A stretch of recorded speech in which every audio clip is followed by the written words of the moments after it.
Hi guys, welcome back. So today we've got this Lamborghini Aventador in for some repair work. But before we jump into it, don't forget to hit the subscribe button, also a notification bell, so you won't miss if our new videos go live. So we're doing some repair work on this car. So this particular customer came into us because he was having some hot start problems. So it'd start absolutely fine from cold, but then when got some heat into the car, you know, all the engine, oil, water was up to temperature, it would have struggle restarting again, which is obviously quite a big problem because it would usually have to wait until it got stone cold again to then be able to start it. So after a little bit of fault finding on this car, we've sort of like reduced it down to two potential components, one of those being the starter motor and then the other one potentially being the supercapacitor.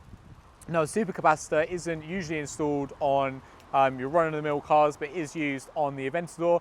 It's used for short-term storage and then for a high level of current to then be able to obviously start the engine, because it's a large engine, it's high compression, it takes quite a lot of load to start it, which the regular 12-volt battery might not last very long if you're just relying on that.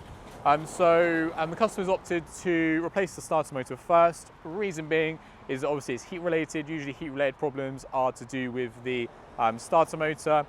And secondly, because it is the lower cost option, and obviously it's the lower cost option, and most likely let's obviously get that done first, see if that works, and then go from there. So yeah, we're going to get the starter motor installed, and fingers crossed that solves this problem. So yeah, watch the video and see if it solves it.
Thank you so much for watching this video. If you enjoyed it, then please give us a thumbs up. If you'd like to watch other videos of ours that YouTube thinks you'll like, then click up here. If you'd like to watch some other videos that we have in the same playlist, then click here. And obviously, if you enjoyed the video, then we really appreciate if you gave us a subscription. And then obviously you'll be updated when other videos of ours go live, and you can do that quite easily by clicking here. Hope to see you soon.